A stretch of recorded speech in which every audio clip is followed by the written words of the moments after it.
Here we are. Good morning, everybody. Good evening, good afternoon, wherever you are on the planet. This is DCA Live. We're trying something completely new.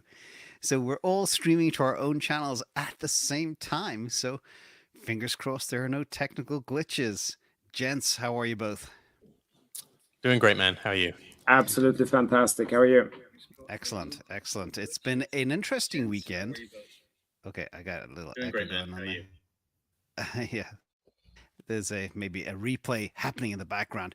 Interesting weekend. Just in the past couple of hours, Bitcoin shot to 65.5 and fell to 63.5.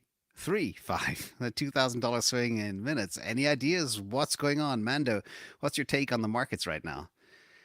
Yeah, I think there was a FOMO buyback, which kind of happened since Thursday.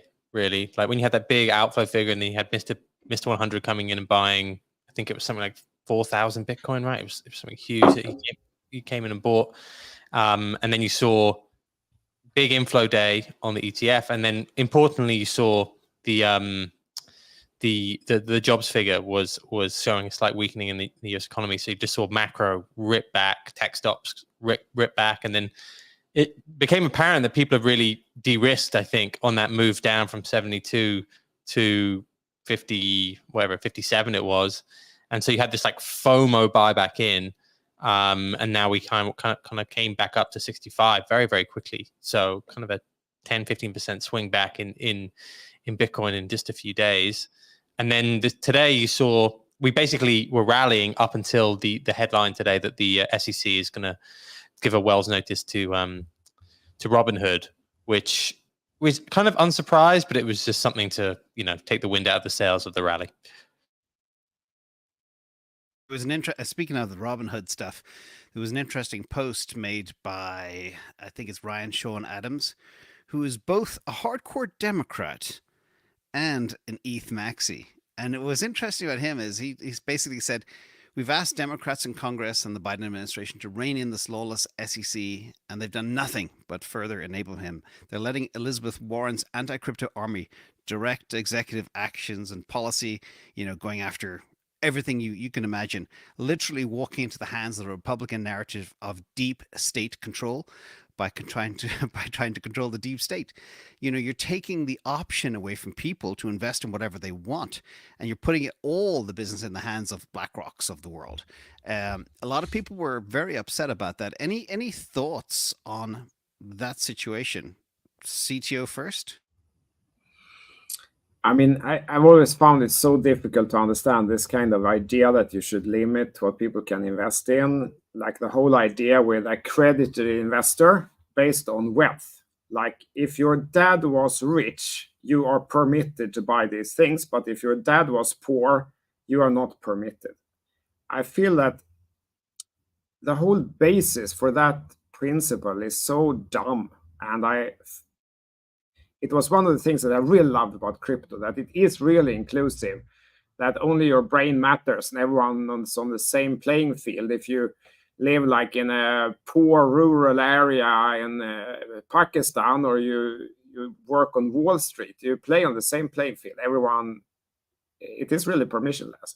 And now that I feel that this is kind of, they want to claw back on that it should be back to private sales by accredited investors, and everything is a security, and we should lock people out, and it should kind of be back to the old system. And I feel that all these things happening is kind of elements of that, and I don't like it, I must say. That's my only take on it. Yeah. Mando, deep state or not, or is it just people throwing mud? Yeah, no, for sure. Like I think it's crazy that you limit these sort of investments for people. You have to understand this massive vested interest, right? Like BlackRock, everyone talks about BlackRock's AUM, but that's actually the AUM mainly of US users or users around the world. Like they own mutual funds or ETFs. So it's basically an accumulation of everyone else's money, which they get to manage and take the fees from. So if you say to them, oh, you can only invest via us, that's massively beneficial to all these financial investment companies, which have massive sway in like funding for all these different politicians. So if you were to come in and say, hey, we're going to democratize investments and things, and we don't need all these investment managers to do it for you, that probably puts a lot of these people out of a job, takes away their revenue. Therefore, it hasn't happened. So yeah, I think it's just a classic case of regulatory capture. It's pretty terrifying. I mean, from an alien looking down on Earth, you imagine there are somewhere between 40 and 60 million Americans that own crypto.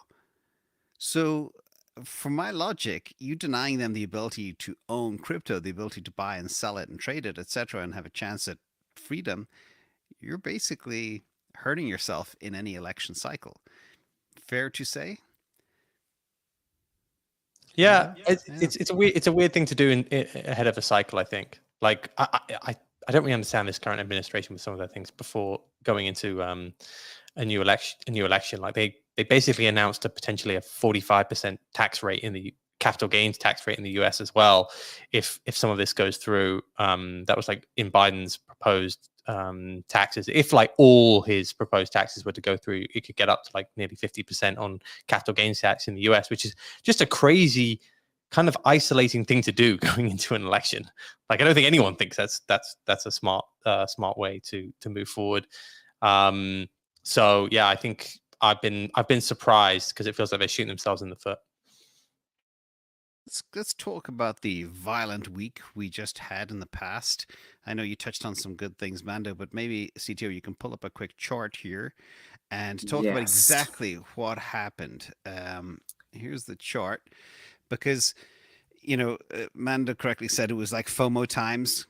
Everybody saw the massive selling, nearly $600 million flow out of 9 ETFs, massive dump by Grayscale. And then Mr. 100 did buy 4,500 Bitcoin in 22 hours, by my calculations, a massive bag. And at the same time, you got the new Hong Kong ETFs. They bought, 500 or so in one day, which is, it's not huge, but also when you look at the amount of daily issuance, it is pretty huge. And then you have other people that kind of buying the dip that missed the boat. But how do you view all of this, CTO, from your charts and the violent swing, and what is your point of view? Absolutely. So right now, this looks like a classic trap. Call it bear trap, meaning that you run price below the current support, below the current lows, and making it seem like there is a real break in market structure, causing people to open new shorts, perhaps. And then boom, you run the price back. That's a classic bear trap. And right now the chart looks exactly like that. So that's my current take on it. And we see it perhaps even clearer if switching to weekly candles. You see this doji here, this long wick down on the weekly that quickly reverted. So if looking on the weekly candles, you can't even see any break on support. And I think another thing that really contributed to the recovery, as Mando said also, so we've already covered it, but just to see it in the chart also, that yields hit the support level. This level here, hit the resistance level. So this level here was the resistance for yields, and the 2-year yield hit almost exactly that level. And then last week, it rejected from there. And when yield dumps like that, that usually gives a upwards move in speculative assets like Bitcoin and stocks. And that for sure helped Bitcoin get this recovery candle back. And so the trend hasn't turned down using the trend proxy that I use. It seems like a bear trap. What would change this, in my opinion, is if we get new lows. If this low here at 56,500, if that doesn't hold, that would change the picture. Then I do think that there's a good chance we get to the next volume node here, at least, which is at 52K. But if it doesn't, this looks like a bad trap. Price is back in the range. The trend never turned down, and it looks fine. And that's the level for invalidation for me now. Yeah. And we had another dramatic event as well last week, and I'm sure, Mando, you saw the change in M2 money supply.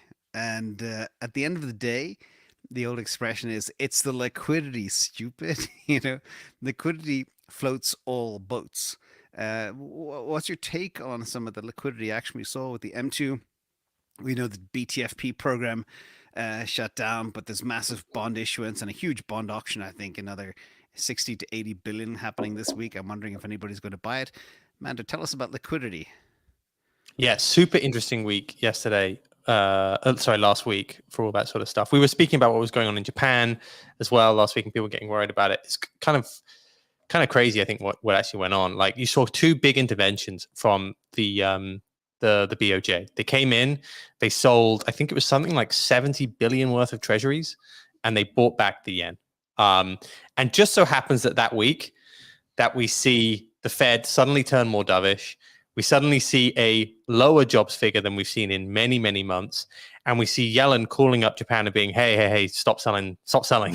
Like, we're not going to raise rates. We're not going to raise rates. So the US, if you read between the lines, they basically decided, and you could say that they made all this employment data, like, they do massive revisions all the time. Like, I think the US decides what they want to do with policy by directing what those figures can be. So I think what they decided is they can't raise rates, therefore they need to make the employment figures look slightly worse. Japan basically had them up against the back of the wall by dumping all these treasuries, and Yellen was kind of freaking out and saying, stop selling. So then you saw this massive rip, which happened on Friday. Bond yields went way down. Everything started rallying because everyone knows that the Fed can't raise rates. They're just not in the position to be able to do that. And there was Yellen also in the middle of the week announced she actually kept some of the funding the same, but she did announce a small bond buyback, which is the first time I think it's been done like 15 years. So it definitely they upped the liquidity in the last, or they're signaling they are going to up the liquidity in the last week. And I think if you read between the lines, it was really because they realized that Japan, South Korea, China were all going to keep on dumping treasuries on them, and they can't let that happen. So they manufactured the data, and the Fed suddenly became dovish within a week. That's how I kind of read between those lines. Yep, crazy times. It was actually the first time in 22 years that they've done that type of buyback. So it's a very historical moment, and it shows you they see the cracks in the system. They see data. Like, if us here on the outside see data and we are alarmed, can you imagine what they're seeing before they start cooking the data? It's pretty crazy. So net, where are we? A lot of people are very concerned that the bull market's over. We have that left translated cycle. Second, we're going to crash further. Or third, we're going to go to the moon by July. I'm going to give this to CTO first. What is your projection by the end of July, 1st of August, where we go next? Sideways chop, down or up? Yeah, so I have obviously no idea what the market will do next. I wish I could predict the future. Sadly, I can't. So I have a very simple strategy. I will be using this reactive approach that right now it seems great. The market we're above support. The trend didn't turn down. It looks like it was a bear trap. I added position at added exposure 57K something. So it looks fine. But if the market structure changes, then okay, it's a different case. I will take different action. So that's my take. I don't know short term where it will go, but most congestion periods, this is congestion periods, they resolve in the direction of the preceding major move, which was up. No one missed it, right? So the preceding major move was up. There is congestion, of course, that could be a turning point in the market, but most of those periods, if looking statistically, they continue. So if it was a congestion after a move down, probably the next move will be down. But now the previous move was up by probability. There's higher probability from a statistics perspective that the next move after the congestion is resolved will be in the same direction, which will be up. So but of course you can't predict. So that's the thing. We have to kind of take in new facts if facts come along. But as of now, that's my analysis. And I continue having long exposure. I have not thought about shorting or whatnot. No, I haven't. Yeah, we also had a new piece of data, which is If history repeats, Bitcoin doesn't breach the 200-day moving average during a bull run. We just broke a new 200-day moving average on Bitcoin at over $50,000. That's the highest it's been since 2021, if I recall, which is big news. So obviously, as time goes on, the 200-day as a moving average, pulling in all the data, goes up. And that's a positive sign. So a lot of people were hoping for us to hit that 50K. It's very rare that does happen. I'm much more about the short-term holder cost basis, which is now 59,500. That's the floor. But again, you get these news releases that say somebody in the government is going after telling the SEC to file a Wells notice against Robinhood, and the market tanks. And then it goes back up again after they digest the news that it's a nothing burger that has been going on for years. They've set I think all the SEC does is fire Wells notices all over the place. Mando, what do you think of this 200-day? And do you think we'll rebound tonight? And remember, this is a new asset class that's harder than ever, and more money is coming in than ever before. There's just too many buyers and not enough sellers, maybe. Yeah, I've been surprised that since the ETF, I feel like volatility has really gone up, and I thought it would go down. I thought we'd start to see, it would start to soften, and actually we've seen pretty violent moves up, down, and that's really shaken out a lot of different people. It is difficult to work out, like, if this is manipulation. Like, I was speaking about this earlier, but BlackRock manages multiple times in trillions what the current crypto market cap is. And everyone is looking at those inflow outflow figures for what's going on. Like, we saw a massive outflow, we dipped, and then the next day, huge inflow, and we kind of ripped back. Like, it's very easy for them, in my opinion, to kind of manipulate this sort of stuff. The only thing I did on that dip was I bought Solana because it put in a higher low, or at least it did on the futures. And I was like, that was a good thing to buy. And I texted you guys when I did it. It did dip a little bit more since that happened, and then it went up since then. And I took it off because it was just like a short-term trade. But I kept all my other positions. Bitcoin, I feel like could range here a little bit. Bitcoin notably put in a lower low. And that normally requires some strength to kind of get it back. But this FOMO makes me think again that people are underinvested. They're underinvested to an asset class that if it starts to see inflows again, and we spoke about this last week, narrative follows price.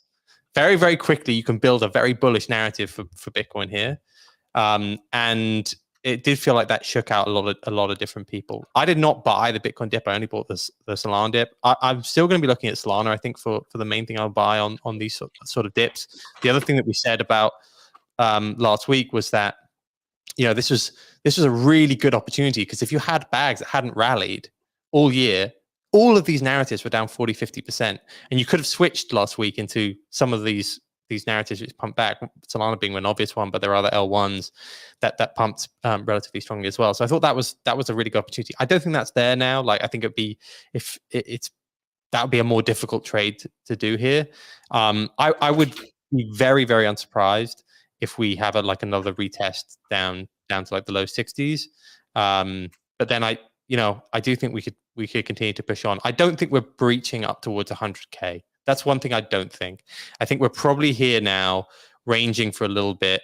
It feels as though with all the new entrants, we still need to shake out enough people. And I think, I don't know. Like, I still think there's still that little bit of fear in the market, which means that we can't fully push forward. But I don't think 100K. I think we could go back to 72K. That's as bullish as I can be over the short term. And there was a big short squeeze on Solana just happened actually this morning too, because it did break out above. I can just add one thing that I observed also to reinforce what Mando said. I felt there was a lot of anger in the market on Friday when price actually pumped back. And that leads me to believe just what you said, Mando, that probably a lot of people are underinvested and bet on that this dip would go lower, because it really seemed like a break of support. It seemed like, okay, it's going to be the first real dip. And then, boom, it just reverted back. And I saw a lot of people very angry that day. So I agree with you. I think you're muted, James. You did mention something about BlackRock, which is very interesting. And one of the things that I noticed is a perfect, literally almost picture perfect, grayscale IBIT coordination. Grayscale dumps, BlackRock accumulates. And then we had that big twist last Friday where Grayscale actually added 65 million, had a positive day for the first time ever since January 11th. Do you believe there is some collusion happening behind the scenes? Because I've never seen anything this inversely perfectly correlated before in terms of the movement of bags from one play to another. And there's stories that, well, they have a sidebar deal to keep Barry out of trouble. And I don't know, it could be allegedly all fake news you read on Twitter, but I thought this was interesting. Any point of view on this? Oh, very interesting. My take would be that people simply move exposure from GBTC to IBIT, and that's what we're seeing in this chart. But I don't know. What do you think, Mando? Yeah, this is a difficult one to say that this is collusion, because I feel like there's no incentive for BlackRock to save GBTC. Very, very little. Like, they're a competitor. So I think this is just this fund's moving from one to the other. I do think that these firms have a lot of power. It's not just retail inflows that are going in here. It's a lot of institutional funds which they help manage. So if they want to get something lower, they can manufacture a lot of this, because you see, they know that all these, and I think it's even been documented, there are huge orders going through the moment those ETF flows get announced in Asia. And I think like there was even some restrictions on some of the funds that were going into some of the Asian exchanges because of that. So as soon as that gets announced, they know it's either going to pump or it's going to dump. So like there's a lot of weird power here. And I know this from being in like being in regulated markets. Sometimes you get like people who can abuse that sort of power. Like, it's very, very easy to see this is the number one metric the market's looking at right now. And we can maybe even manipulate things a lot higher and lower. So I don't see this as the manipulation. I see the manipulation that could happen internally at BlackRock. Another top question here for everybody. This is top of mind, and we hinted at this before. And Mando, you mentioned you put your risk on with Solana on the dip. And I was myself moving stuff around last week a bit too, including MicroStrategy. And but what are your projections? A lot of people are, again, we mentioned before, this is a top concern that the market has out there. When would we start turning into a bear? You believe, Mando, sideways chop for the next couple of months, no big breakout to 100K, but you do believe 100K is on the cards, maybe 120. Some people say 150, some people say 250.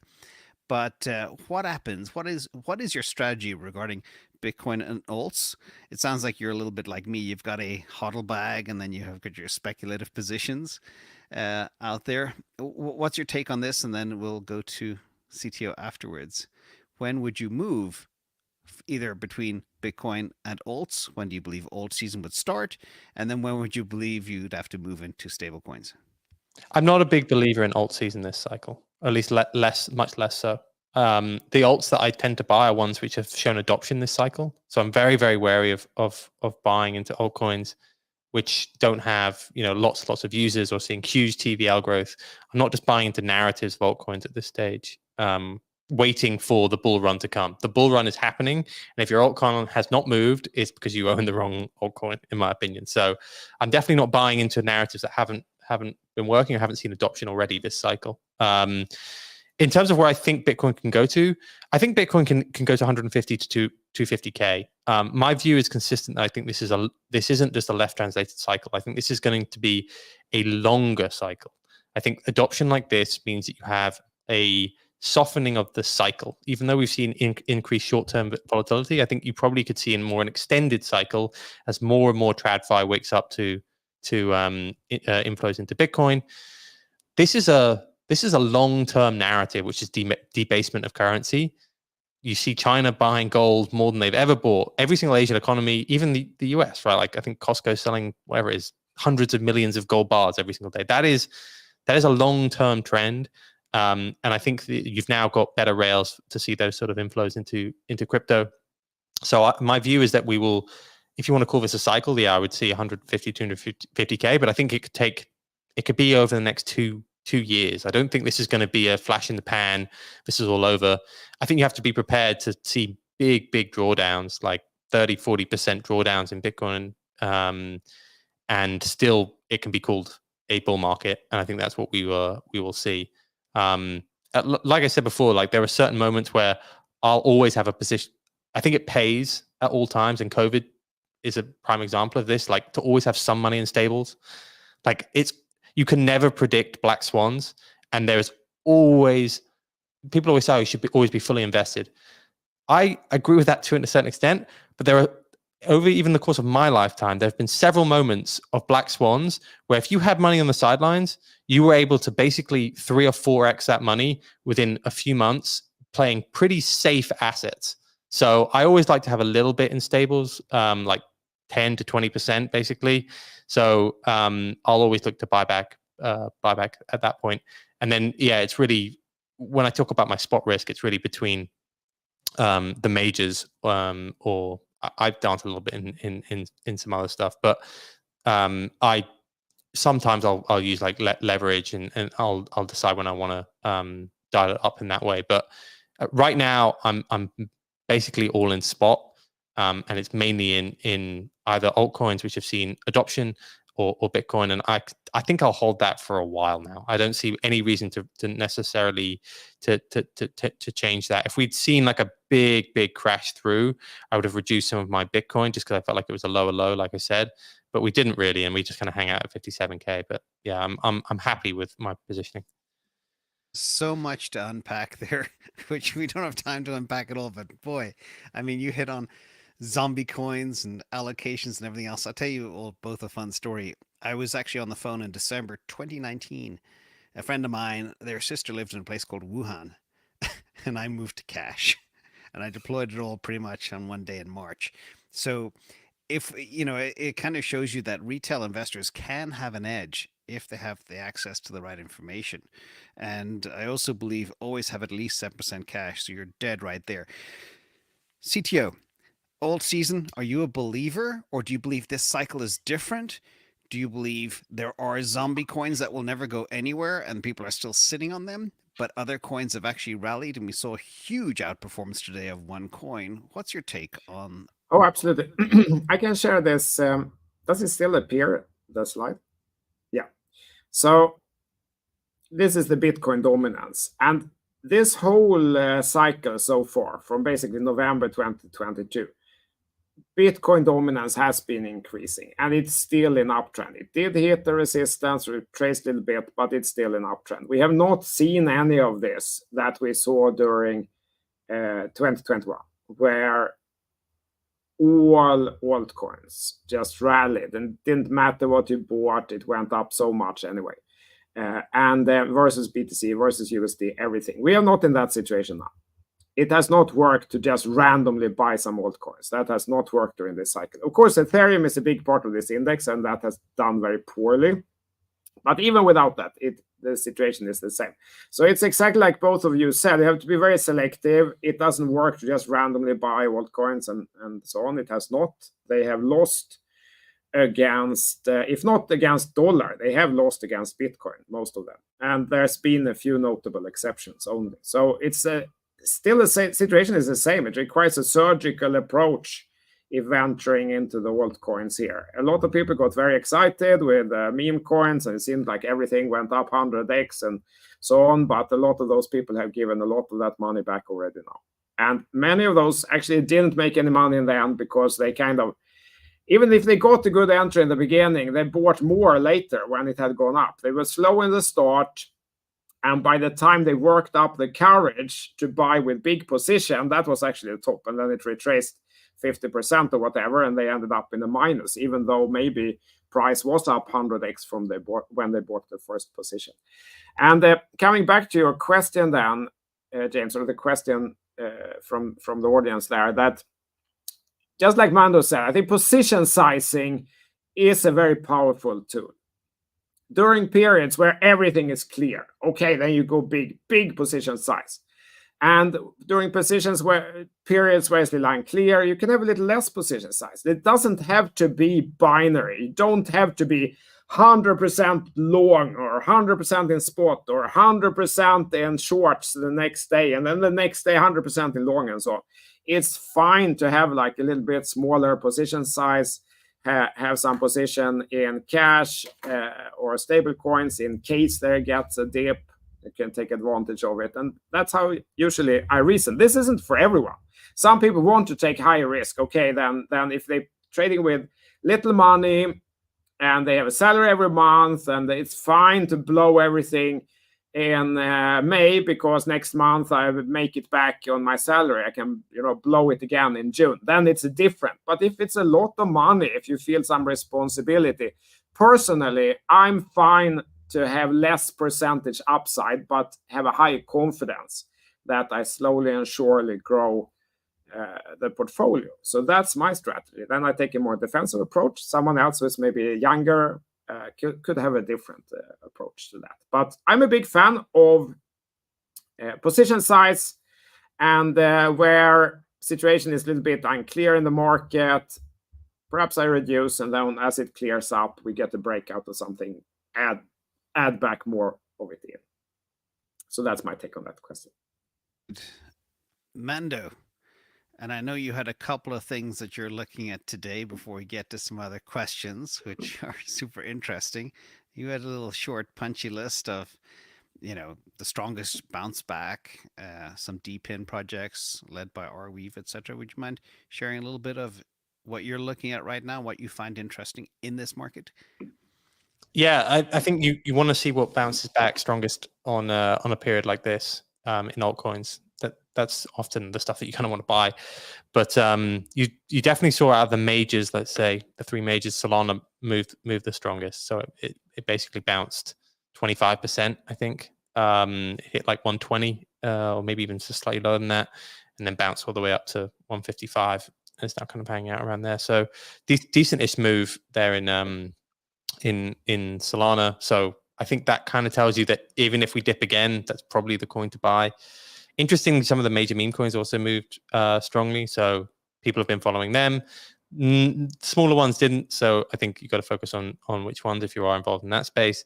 And then you saw some of the D-pin stuff move. You've seen Arweave move, which has been fairly strong, but various different D-pin projects actually moved pretty strongly off the low. So maybe that could be the next trend. There's also been a bit of a move towards. I think we maybe brought it up with the Friendtech airdrop coming out. Like that was on a lot of CT's lips this week. SocialFi as a potentially a new trend, and that's kind of being led by Degen, which is a L3 chain, and also by Friendtech.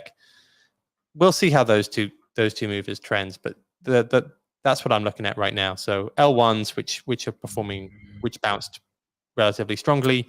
The ones on my shortlist there are Solana, Ton coin, which is a Telegram coin, Near, and one or two others, and then D-pin coins. It's kind of a small list there, and then SocialFi and some of the Rune stuff that we were speaking about as well before, which is the stuff being built upon Bitcoin at the moment, and that's slightly more esoteric. Like you need to really understand that, and it's not the easiest thing to get involved in. But yeah, those are my spots of interest at the moment.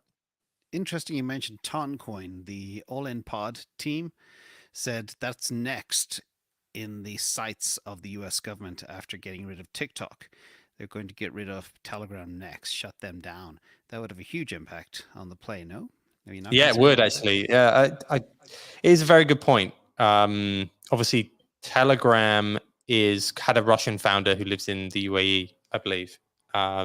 So there's been talk after the TikTok ban that they could move very similarly and say, we don't really control this social media. It's obviously got links back to Russia potentially. I think they have proprietary control over their algorithm, their encryption algorithm as well, which could be an issue. Who knows? I think that's probably speculation at this stage. But yeah, the TikTok ban doesn't set an amazing precedent for foreign companies who start to dominate in the US. Even though I kind of agree with that as a ban. But yeah. CTO, any narratives you're looking at right now? Any hot sectors? Can I first show just one thing on the Solana chart? Because I think it's very interesting, and I know a lot of people are interested in the Solana. I'm a huge fan for most altcoins. all altcoins, actually. I'm a huge fan of the altcoin to BTC charts. Many of the altcoins are much easier to analyze there because you filter out a little bit of the volatility of Bitcoin as such. So sometimes it's hard to see what's going on the USD chart, but if you switch to the BTC chart, it's much clearer. So for Solana, the clear support level was 0.002, and that held. And that level goes back to a long time. It was resistance, then it was support, and so on and so forth. So that level held very clearly through this volatility that we had last week. And I think that made it much clearer. And if we're looking at exactly now, we actually have a confirmed double bottom in the Sol to BTC chart if price closes here. You can see this level here. There were two bottoms there, and now price has just crossed the high between those two bottoms. And it's looking really great. So I just wanted to mention that sometimes it's easier to chart altcoins on the BTC chart. And I think Mando really covered this. I haven't really changed any mind. I think it's similar narratives as we had before the cycle. Add maybe gaming, and I think AI will continue to be a big narrative, though we don't have so much real world usage in crypto. We haven't really found the actual synergy between crypto and AI yet. It's more narrative. It's more like you put AI in the name and so on. But I think that could still come. So that's one thing I'm looking at. I think AI will stay with us as like a society transformation for the next several years. It's not just like a fluke. No, this is going to change the whole society, and we will see it in Tesla, as James has talked about many times. We will see it in all sorts of industries, and people will keep getting shocked, I think. We should just warn people again, the next 2 years, we're going to see absolutely radical changes in how the world operates. It's that simple. A lot of people have, Amanda, I saw you maybe popping something up. You guys have full control over what everything else works. If you see an interesting comment, flash it up. But a lot of people also want to know, we now have a good idea of your crypto positions, but a lot of people are also very interested if you have exposure to stocks per se.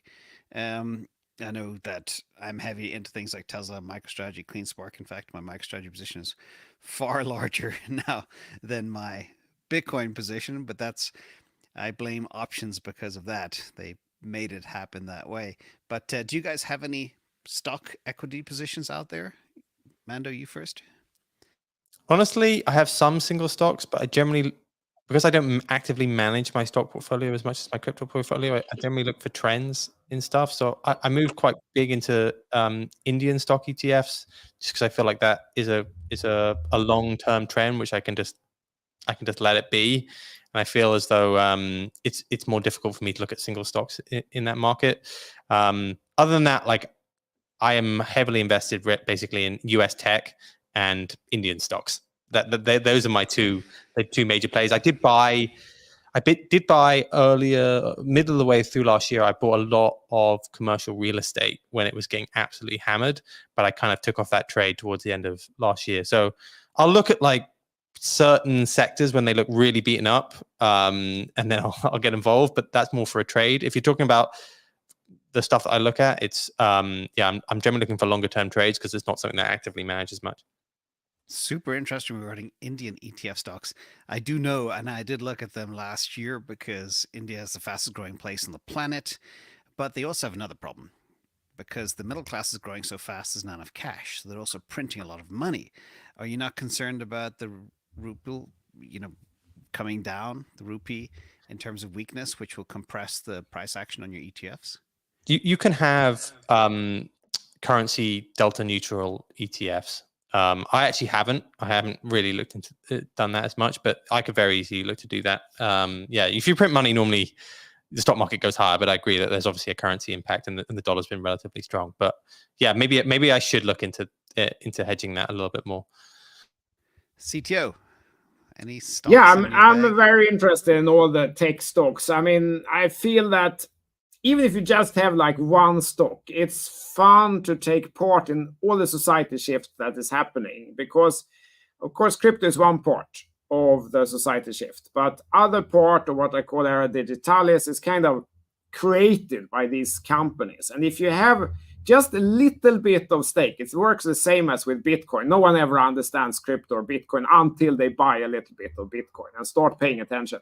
And I feel it's the same with stocks. If you own a little bit of the stocks in these companies, you start reading their annual report, you start listening, you start understanding more of the global shift that is happening in the society. And I really feel more and more interested in many of these stocks. I feel that a lot of the big tech stocks could continue to perform very well, and I'm interested, and I have positions in several of them. I've also started paying more attention to smaller stocks. I don't think I can mention them here because it's very regulated here in parts of the world, that if you kind of mention a stock and price moves and you have exposure and so on, that could be a problem. So, but I do think that there is surprisingly much opportunity also in smaller stocks, actually. More than I realized before. So because one problem when we start getting like sizable portfolios is that if you're only in crypto, your entire portfolio is correlated. If Bitcoin dumps tomorrow, all the altcoins are going to dump as well. So unless you want to start shorting with half the portfolio and to going long with other portfolio, your entire portfolio is kind of very correlated. While if you have one portfolio that is crypto, one portfolio that is tech stocks, perhaps some portfolio that is commodities, if you're interested in that, you have lesser correlated assets, and you can start playing those separately. But that's probably isn't applicable if you're just starting out, if you have like a little bit of money, because then it's too much work to track everything. But as you start getting more sizable portfolios, diversification can't really happen only in crypto. You need to be in stocks also, and perhaps other asset classes. So that's the next question was actually about a little token which we will skip just in case we get CTO into trouble for mentioning it. But there's a lot of other strange concerns are popping up around the world. People see the insane money printing happening, and everybody in many markets, UK, Australia, Netherlands, they're getting very fearful about Fiat Onramps being shut down. The whole vendetta against crypto and really controlling what people do. Do you believe, I'll give this to CTO first, do you believe the governments around the world could actually shut down all fiat on-ramps to prevent citizens from buying crypto? Or is that just the toothpaste is out of the tube? There's no way of stopping this. People will always find a way, whether it's a black market in Nigeria or something else, to get access to crypto. Do you have any point of view? I think sadly they could kind of screw it up for the little guy. Like they could make it so complicated to send money into the real crypto, not the ETFs. The ETFs will now be accessible to wider audience one way or another, but the real crypto, where you control your own keys and everything, the banks could go together and say that now we're not going to permit any transfers to these illicit, shady places. Or even if they're not shady, they could say that we don't have the manpower to sort out what is permitted or not, so we're just going to stop all the transfers. And then if all the banks do it, it's going to get really complicated. People with a lot of money, they will sort it out. No problem. They will find, the company in Switzerland or something who permits this, and they will do the due diligence and check that this is legit, that is not legit, and so on.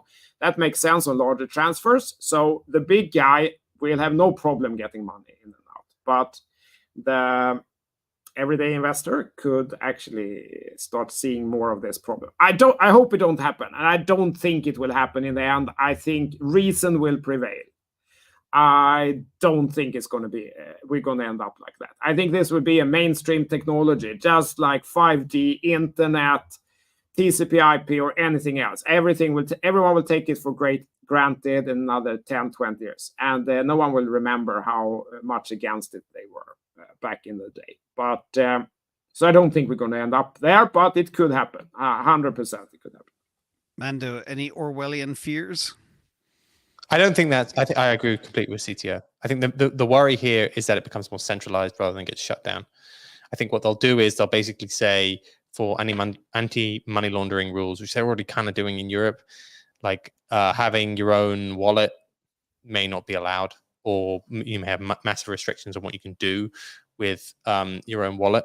So they'll make sure that all this DeFi stuff is done via, I don't know, exchange, and that may be seen as safer, but it requires more centralization risk. Like you saw what happened with Gemini, right? Like if you were in Gemini Earn, you thought you were getting yield, and actually you got rugged. So I think it creates it's just way more centralization risks, I think, throughout crypto as we start to do this, particularly because I don't think they're going to bring in like the same sort of insurance they do for banks. Like they'll basically make sure you do everything on an exchange, and if an exchange goes down, that means it's going to be even more painful. So I think that will be kind of the worry for me there. And I think that is what's going to happen. I live in Europe. I think I probably have a few more years. I think MiCA's coming in.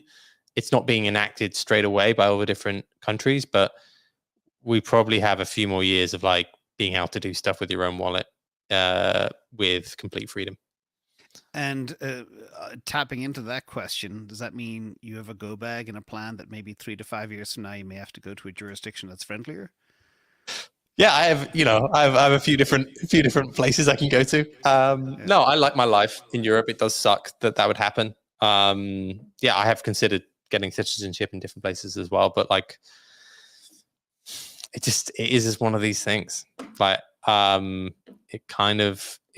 it does kind of suck to be in Europe. I think Europe has kind of led. They had this policy of leading the way on regulation, which has been a strange one because the US has basically done no regulation. It's just done regulation by enforcement and said, oh, we don't need to update rules which were written 100 years ago. The SEC's got this covered when they clearly don't. At least the UK and the EU have started to put in regulation, but the US regulation is kind of strict, and being able to do anything is not great. So like, yes, it allows for more clarity, but it's also not great. So then you've got a small number of nations, mainly in the Middle East, like Dubai is obviously, Singapore, Switzerland, which kind of have independence over their own laws, which are embracing it a bit more. But I do think in the next 20 years, we're going to head towards less freedom with crypto.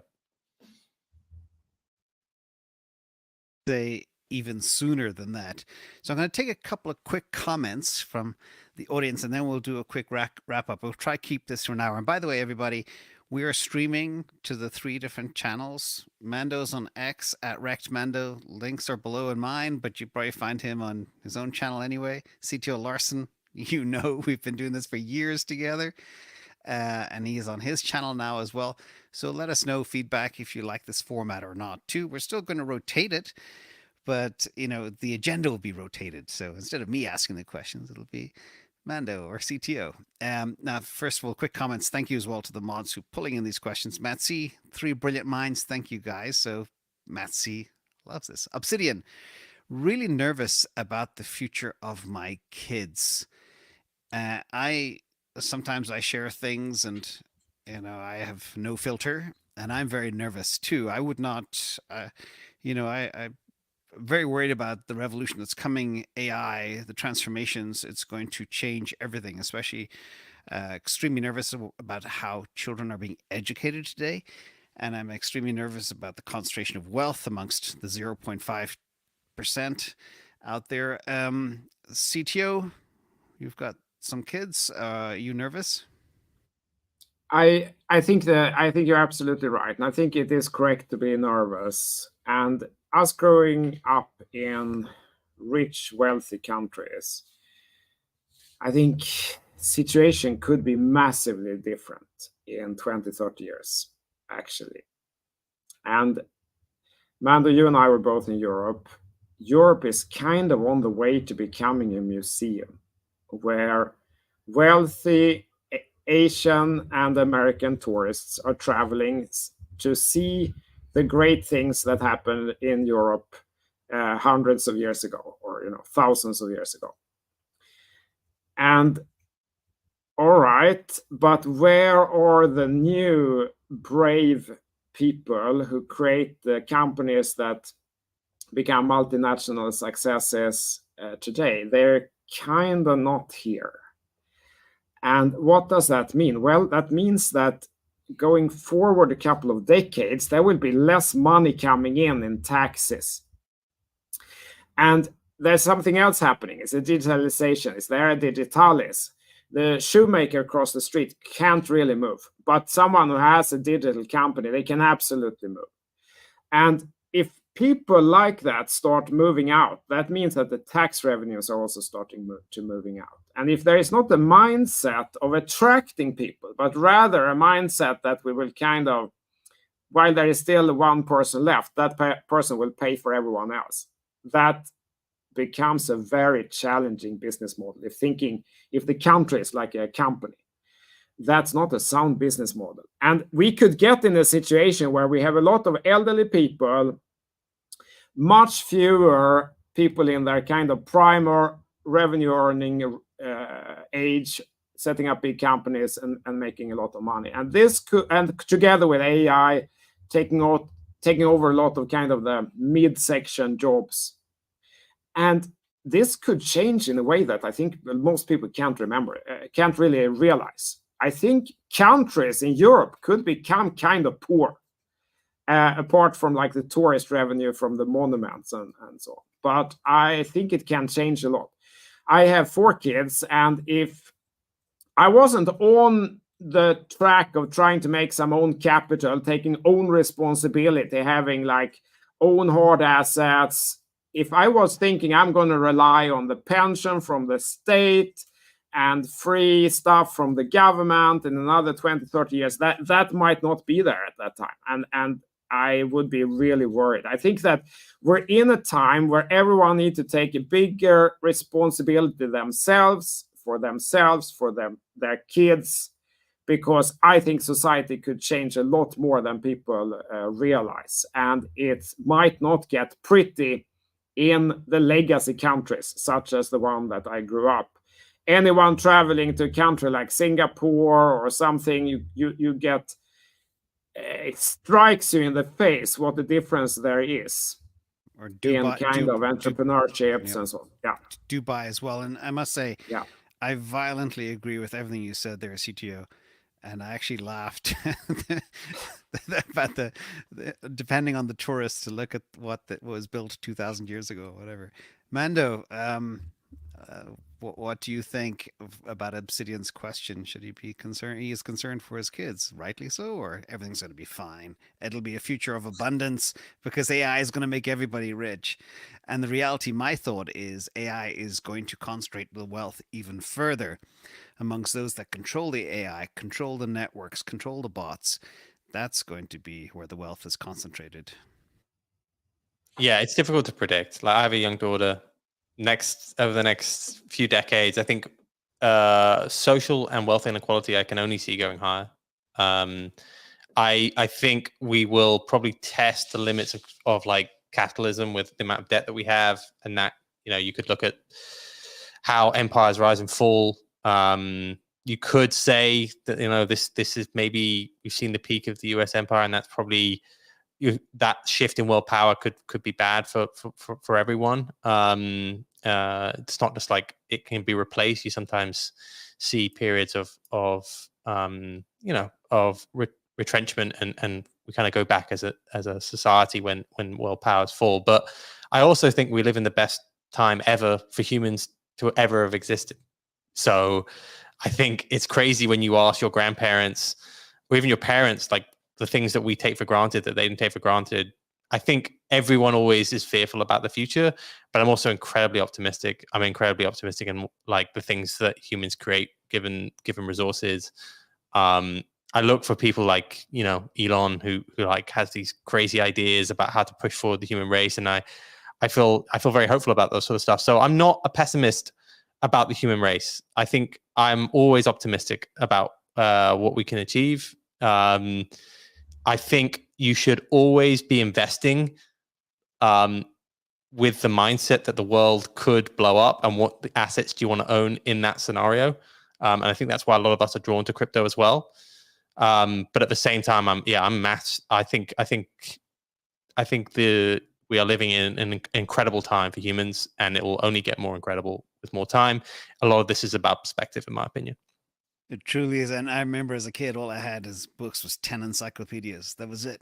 And they didn't last too long. And then you had to get more. But imagine being a kid today, you have everything at your fingertips. And it's completely mind blowing. Shout out to B-Man63 for being here. He's loves the guests on this channel. Solar, Bitcoin, and coffee. Just curious. This is a financial kind of question. Just curious, if somebody has $30,000 in cash and their bills are $6,000 a month, do they need more than $30,000 in cash to be able to stay afloat without being too risky and also trading, asking for a friend, not financial advice, etc.? The important thing about this, people always say you need to have a 6-month buffer. I call it a mattress, to be able to cover your expenses. So if you're burning $6,000 every month on bills, technically 6 is a 36,000. So you'd be a little bit light on that 30,000. Do you guys think in terms of those dimensions for solar, Bitcoin, and coffee, in terms of what does your mattress look like, or what type of mattress would you advise? Mando.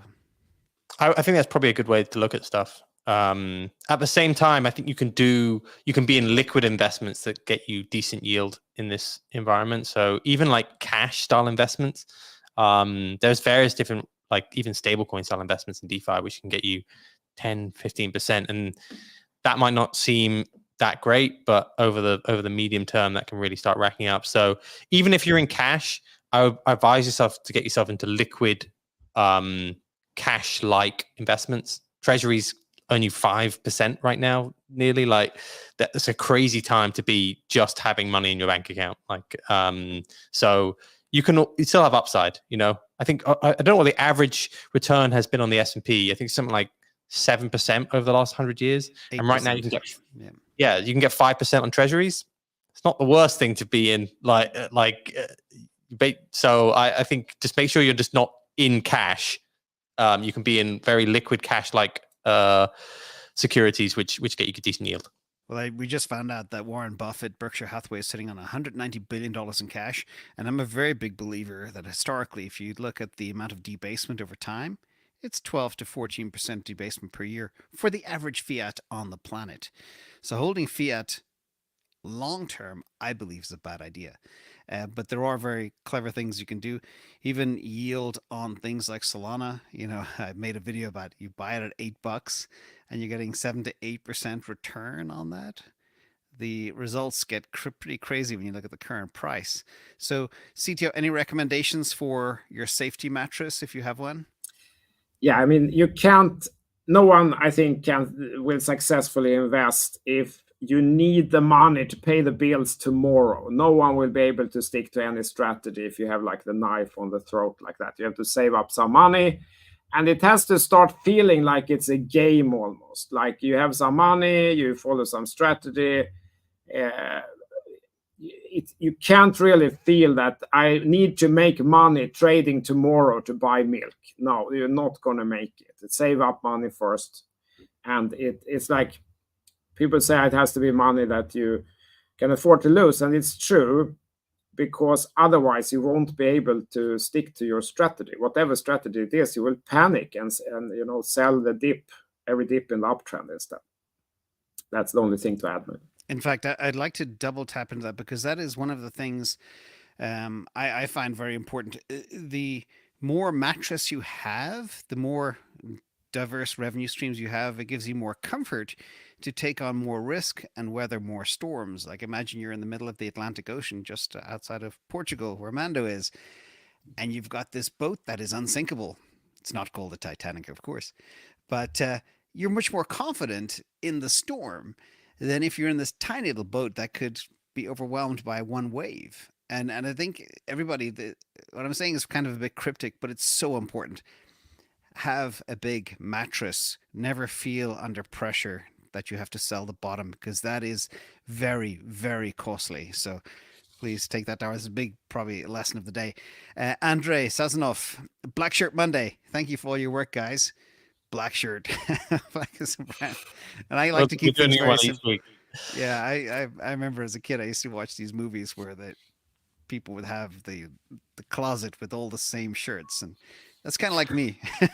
Anyway, Nigel, what would happen to all holders once central banks realize they need to get Bitcoin to fund nations? This is the game theory question. Mando, do you think about game theory and central banks adding? We saw Swiss National Bank last time we spoke. Thinking about it? Thoughts? Yeah, as I said last week, when it's going to be when, not if. This is going to happen. It's very, very clear. Like everyone else is starting to accept Bitcoin is like gold. Central banks will start to do it. They will eventually face democratic power to have to do it. You'll start to see some of the smaller ones do it first. But then I can imagine some of the bigger ones FOMOing in. It is an incredible asset to own versus gold. So I think there is a little bit of a first mover advantage with this sort of stuff. So I do think there'll be a lot of different people that will experiment with it. Interesting. I'm learning how to put comments up. So guys, if you know how to do that, feel free to do it as well.